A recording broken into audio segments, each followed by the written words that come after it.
I'm sorry, ladies, you left me here holding the bag, and I just don't know what to do with it, and neither does Robyn. It was just another quiet morning in Flagstaff when Kody Brown opened his front door and found reality standing on the other side, dressed in a neutral jacket, holding a thick envelope.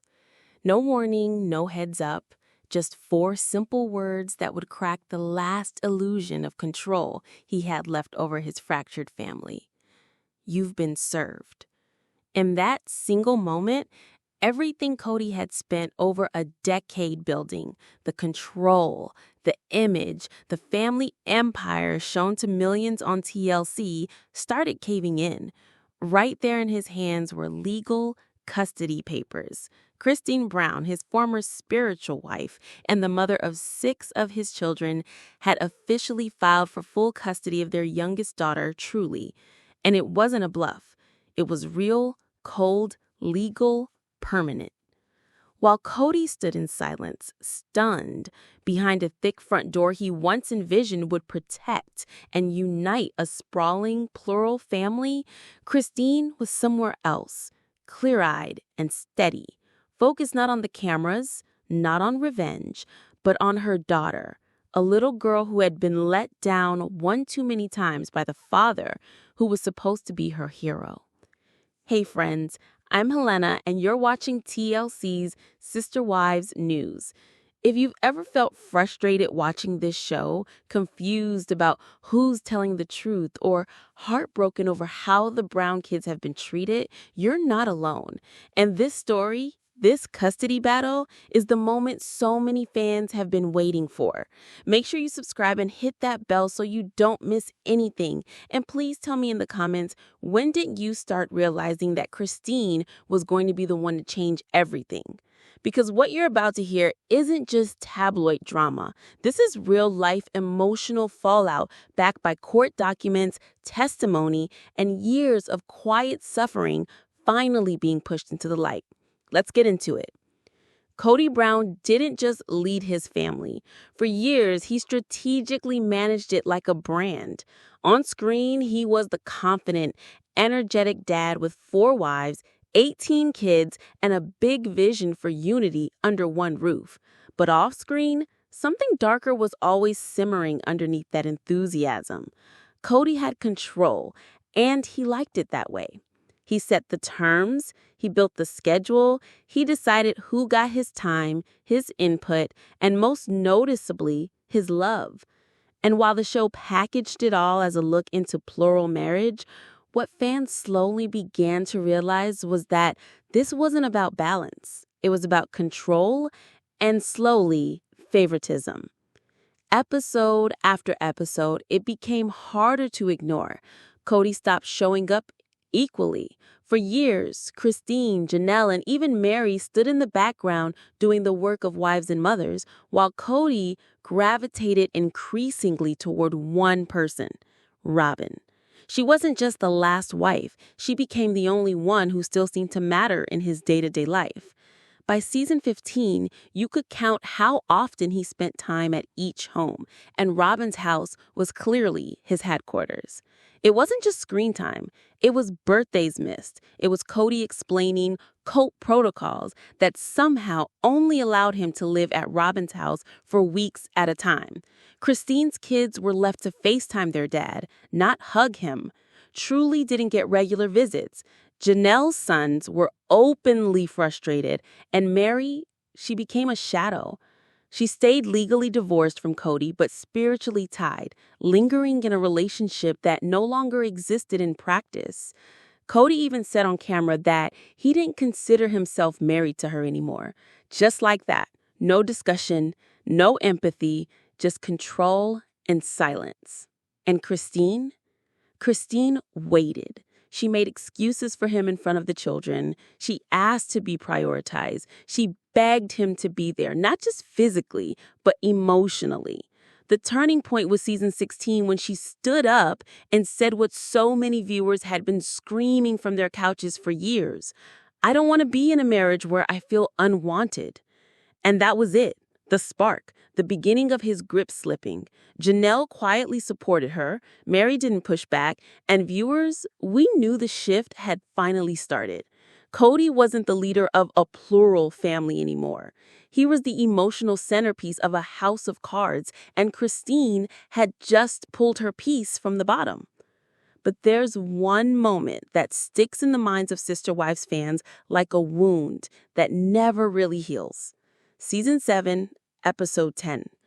Christine's daughter Truly, dressed in a nice outfit and clutching her iPad, sat waiting for her dad. It was supposed to be a simple video call, a regular check-in, nothing fancy, just love and time. Two things that have become increasingly rare from Kody. That night, the hours ticked by, no call, no text, no explanation, just silence. And there was Truly, small and hopeful, trying to hold herself together, slowly realizing she had been stood up again. Christine watched from the doorway, her heart quietly shattering. She didn't rush in with hugs or excuses. Instead, she stood still, processing. This wasn't just an oversight, and it sure wasn't an isolated incident. This was a pattern, and it had gone too far. Fans who followed Christine for years know she's not dramatic, not reactive. She's the one who always tried to keep the peace, who supported Kody's decisions on camera, even when they visibly hurt her. She stayed through the neglect, through being sidelined in favor of Robyn, through passive-aggressive conversations disguised as leadership. But that night, watching her daughter's face collapse in confusion and disappointment, something shifted in her permanently. Christine wasn't just done as a wife. She was done as a shield, done covering for him, done waiting, done tolerating emotional abandonment dressed up as spiritual plural marriage. From that point on, it wasn't about Christine's dignity anymore. It was about Truly's emotional safety. Off camera, Christine began what would become a life-changing step. She met with a family law attorney in Arizona quietly, carefully. She didn't rant about it. She didn't post Instagram stories or start Twitter wars. Instead, she gathered. She collected missed visitation records, a phony ECC screenshots, medical expenses she had paid alone, school documentation of absentee parenting, therapy notes that described Truly's growing insecurity and issues with trust. Even teacher observations noting behavioral changes whenever Kody missed another promise. Christine wasn't building a case out of spite. She was documenting pain, the kind of pain cleanly ignored by people who only show up when cameras do. By spring of 25, the papers were ready. Real papers with her name printed beside his. Christine Brown versus Kody Brown. Her demands were clear. Full legal and physical custody of Truly. Supervised visitation only. Regular child support. She wasn't taking Kody's daughter away from him. She was protecting her from being part-time fathered by someone who was already absent, full-time. Christine said nothing publicly. She stayed silent while gossip sites speculated and fans drew lines between camps. But behind the scenes, she was finally in motion, carrying not rage, but resolve. And that difference, that's everything. Because this wasn't revenge. It was rescue. The day of the custody hearing didn't feel like just another celebrity courtroom moment. It felt like a reckoning. The courthouse in Cucamonga County buzzed with activity, not just legal teams and clerks, but reporters, bloggers, and even a few Sister Wives superfans who had lined up early to claim public seating. You could see it in their faces. This wasn't a fan event.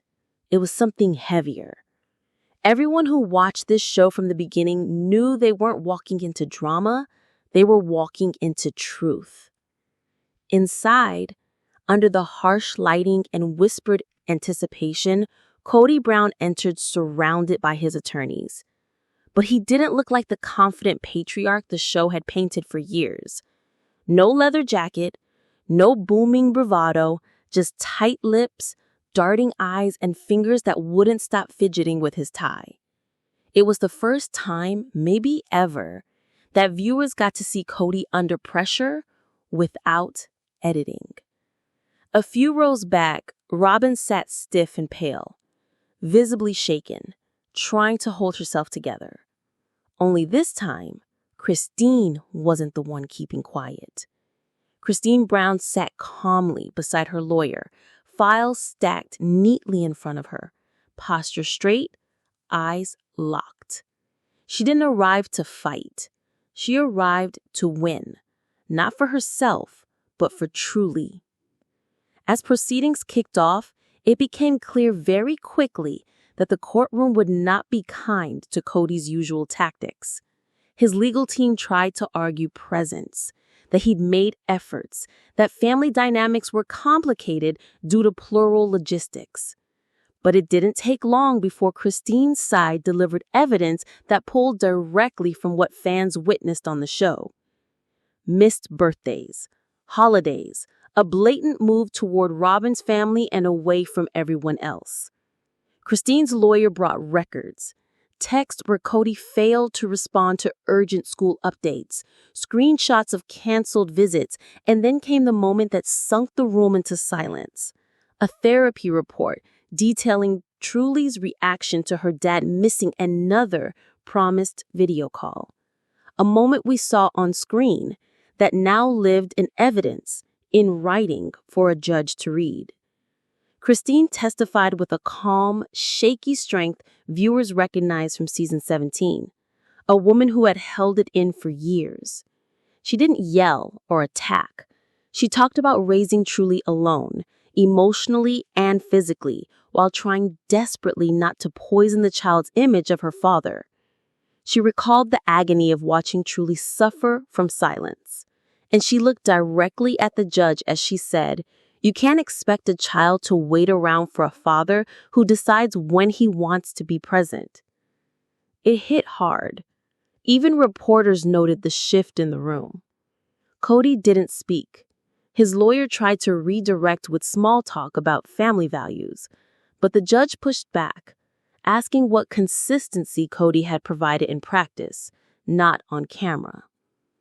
Legal language followed. Custody statutes, best interests of the child, behavioral patterns, emotional abandonment, each phrase chipped away at Kody's case. By the time expert testimony quoted behavioral intake forms from Truly's counselor, suggesting feelings of rejection, Kody sat slack-jawed. And that was when everyone understood this wasn't just a court hearing. It was accountability long overdue. The judge's reaction stayed professional, but his brows furrowed more with each file handed over. He asked Kody why text messages with Christine turned hostile around the time of big family events. Kody mumbled something about manipulation, but there was no ground left to stand on. Christine didn't gloat. She didn't even turn around to see Robyn. She stayed focused like someone who finally had nothing left to lose and knew it. When the judge finally read the decision out loud, the room didn't erupt. It exhaled. After weeks of speculation and emotional buildup, the verdict was clear. Full legal and physical custody of Truly would be awarded to Christine Brown. Kody, the man who once had 4 wives orbiting his vision of one big happy family, was now reduced to supervised visits, pending further review. The terms were legal, yes, but the impact was deeply personal.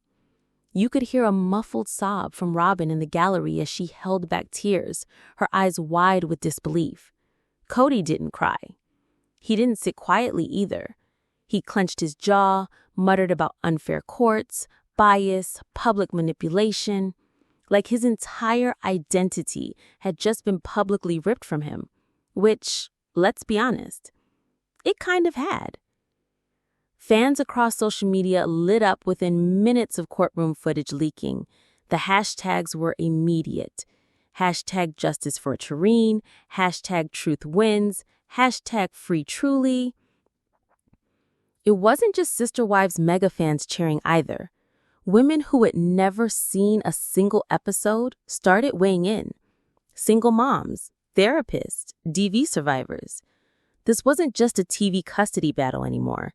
It was a symbol of something much bigger. What this victory meant at its emotional core was that decades of emotional control no longer held power. It meant that smiling for cameras doesn't equal fathering, that proximity isn't proof of love, that silence, gaslighting, favoritism, all the things Kody built his empire on can crumble when someone stands up and says, no more. Christine didn't just win custody. She stepped out of years of emotional erasure and walked out that courthouse as a mother who protected her child, even when it cost her everything familiar.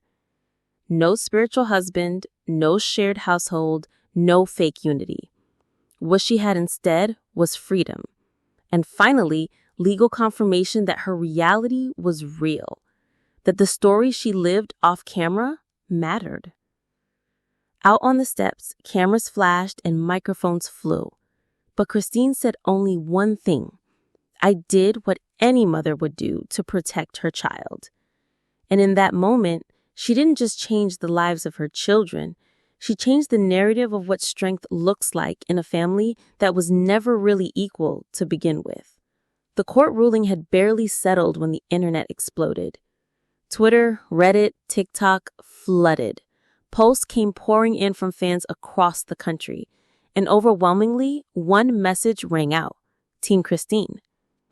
Women were reposting courtroom clips, fans were cutting together montages of Christine's journey, and hashtags like hashtag truly deserved better and Christine was right shot straight to trending. What really hit people wasn't just the win, it was the why. The missed birthdays, the silent FaceTimes, the uneven love, the favoritism. Viewers finally saw an outcome that matched what they've been watching unfold for years. Kody choosing Robyn's household while the rest of the family slowly dissolved. Meanwhile, Kody took to social media like he always does. Big words, defensive tone, no accountability. He called the court unfair, accused Christine of lying by omission, even went as far as saying the system was stacked against fathers. But this time, the comment sections weren't a nodding along. Even his longtime followers, the ones who stood by him when Mary walked away, when Janelle hinted she was done, started pulling back. We supported you for years, one user wrote, but now it's clear you were never showing up for all your kids equally. Others pointed to clips, receipts, patterns. You can't unsee seasons of emotional neglect once it's laid bare in court. As for Mary and Janelle, silence. Not a post, not a comment. And that silence said everything. No one came to defend Kody, not even the women who once tried hardest to keep his image intact. Days later, Christine broke her silence in a single interview. Calm, gracious, but unmistakably clear. This wasn't about hurting Kody, she said. It was about protecting truly and showing other women, in polygamy or not, that they don't have to watch their kids be forgotten. And that's where we leave this story. No tea and drama, but truth. This was never about jealousy or revenge. This was about a little girl and the one parent who finally stepped up legally and emotionally to put her first.